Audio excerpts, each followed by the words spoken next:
জগন্নাথ, তুই আবার বেরিয়ে পড়েছিস বাঁশ খেতে। ও তুই ওই বাঁশ খেয়ে খেয়ে আর কত বাঁশ দিবি আমাদের বলতো? কি করবো বলো, বাঁশ খাওয়াটা ছাড়তে পারছি না তো। কাঁচা বাঁশের যে কি অপূর্ব স্বাদ। খাবে নাকি একটু?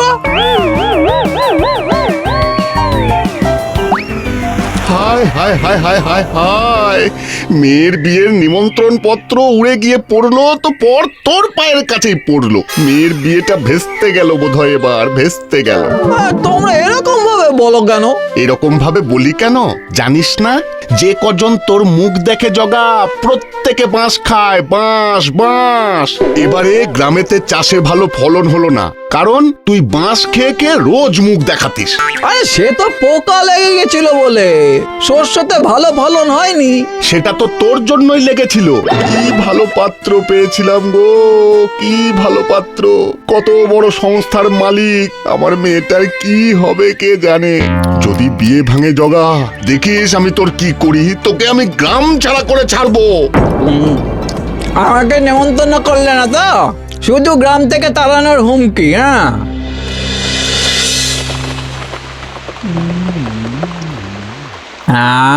রাতে খাওয়ার পরে একটু বাঁশ না খেলে শরীরটা কেমন যেন আনচান আনচান করে। কিন্তু গ্রামের লোকেরা এটা বোঝে না যে আমি শুধু বাঁশ খেতেই ভালোবাসি, বাঁশ দিই না কাউকে। কিন্তু আমার দিকে তাকালেই যে কেন লোকজনের খারাপ হয় কে জানে। যত সব খারাপ চিন্তা। এবারে কচি বাঁশগুলোর স্বাদই আলাদা।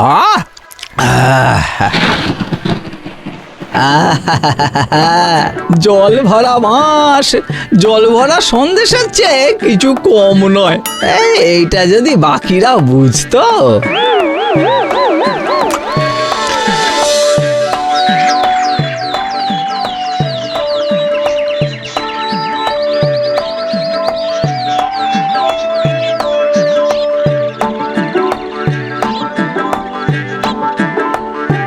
এবারের ইন্টারভিউটা উতরে দাও, তোমায় 1001 টাকা দিয়ে পুজো দেব। এটা যে অনেক বড় সংস্থা, হয়ে গেলে আমাকে আর ফিরে তাকাতে হবে না। এইবারটা উতরে দাও ঠাকুর। যা যা, এবারের ইন্টারভিউটাও মনে হয় আর উতরতে পারবো না গো। কেন তুমি বাঁশ বানাতে গেলে? বারে, না হলে এক্ষুনি তো কাদায় পড়ে জামাটাই নষ্ট হতো। সে হলে হতো, কিন্তু এখন তো পুরোটাই নষ্ট।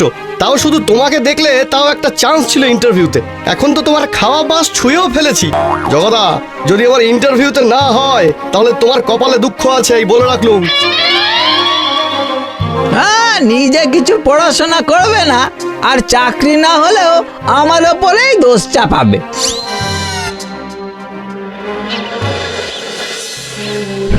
আরে কি কি কি এরকম হাঁপাচ্ছেন কেন পুরোহিত মশাই? বসুন বসুন বসুন, এই নিন দুটো ফল খেয়ে মাথাটা ঠান্ডা করুন।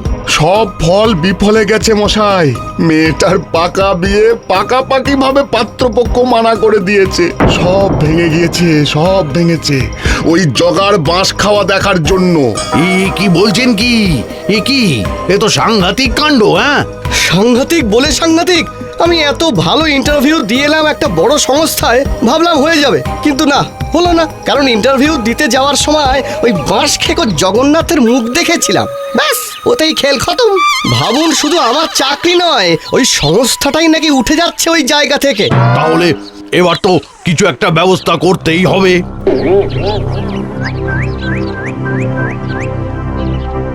জগা, ওরে এই জগা। সবাই চোখ বেঁধে আমার বাড়ির সামনে উপস্থিত, যা সকাল সকাল। তুই জানিস না যেন কেন? ভালোই তো বাঁশ দিলি, আমার মেয়েটার বিয়েটা ভেঙে দিলি। হ্যাঁ, আমার ইন্টারভিউটাও, সাথে কোম্পানিকেও তাড়িয়ে দিল শুধু ওই দূর থেকে বাঁশ দিয়ে। এই এবার তোকে তাড়াবো এই গ্রাম থেকে। শোন, আজ থেকে তোর গ্রামে কোনো জায়গা নেই। জায়গা তখনই হবে যেদিন তুই বাঁশ খাওয়া ছাড়তে পারবি।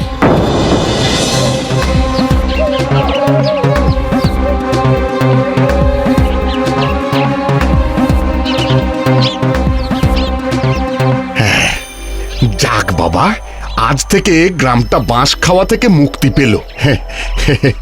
বাঁচালেন মোড়ল মশাই, বাঁচালেন।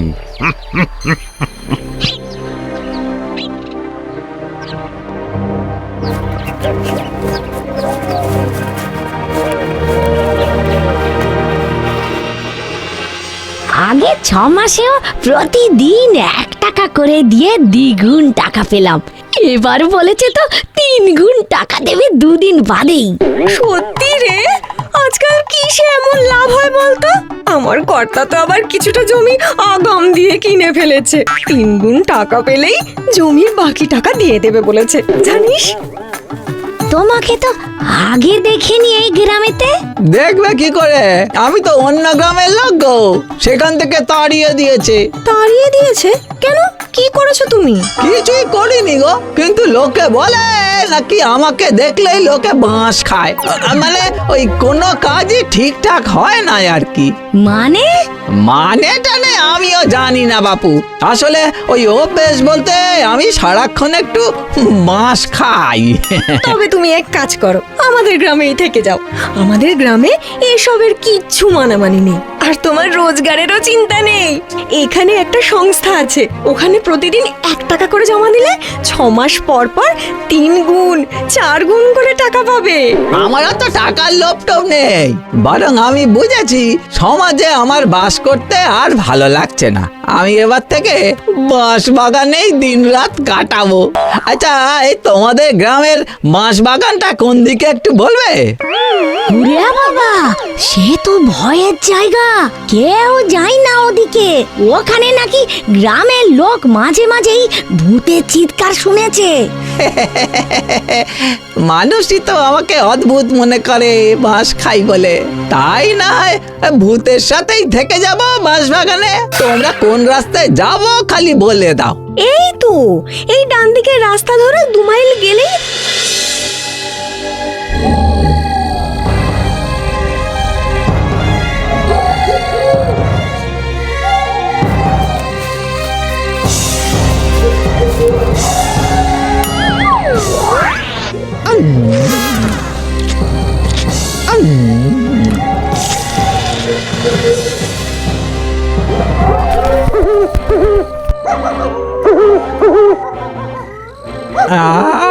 এতক্ষণে একটু ধরে প্রাণ এলো।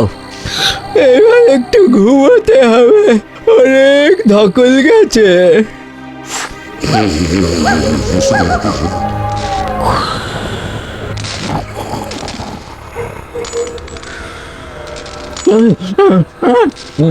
রাতের বেলায় এরকম ঝনঝন করে কি আওয়াজ হচ্ছে? ভূতেরা কি এরকম আওয়াজ করে? দেখেই আসি।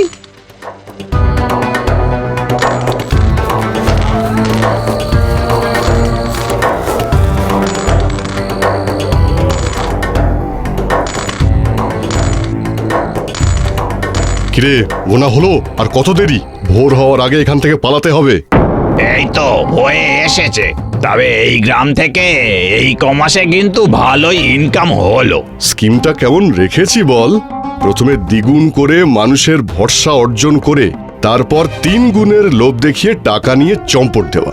আরে আমার এই সংস্থার সবই তো নকল, কিন্তু ওই মাঝে মাঝে ইন্টারভিউ নেওয়া, লোকজন জড়ো করে সতর্ক করা, এইগুলোর মাধ্যমে লোকেদের মধ্যে নকলের ভাবনাটাই উড়ে যায়। নে হাত চালা।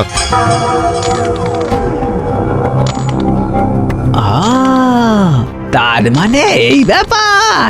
দাঁড়া, জগন্নাথ এই প্রথমবার নিজে থেকে বাঁশ দেবে।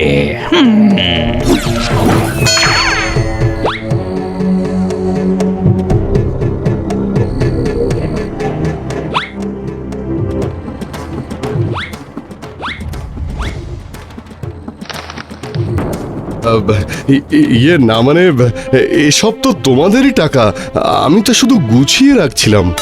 তাই বুঝি? তা গুছিয়ে রাখছিলে নাকি গুছিয়ে নিয়ে চম্পট দিচ্ছিলে? হ্যাঁ,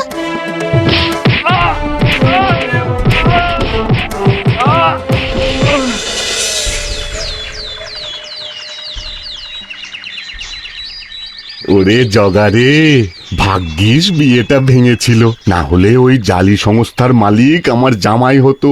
ভাবতে বুঝতেই পারি না। তুই তুই আমাকে ক্ষমা করে দিস জগা, তোকে গ্রাম ছাড়া করেছি আমি। জগাদা, ভাগ্যিস ওই ইন্টারভিউটাই হয়নি, আর ওই সংস্থাকে তুমি তাড়িয়ে দাওনি। ওরা এই যে চম্পট দিচ্ছে, এটা তো শুরুতে বুঝিনি। তুমি আমাকে ক্ষমা করে দিও জগাদা। জগারে শোন শোন শোন, আজ থেকে তুই আর কোথাও যাবি না। তোর বাঁশ খাওয়ার আজীবনের দায়িত্ব আমার। এসব কুসংস্কার ছাড়া আর কিচ্ছুই নয়। বাঁশ খাওয়ার হলে যে কেউ যে কোনো সময় তা খেতে পারে। নিজেকে সব সময় তৈরি থাকতে হবে। এত কিছু বুঝি না, আমার শুধু একটু বাঁশ খেতে পেলেই হলো।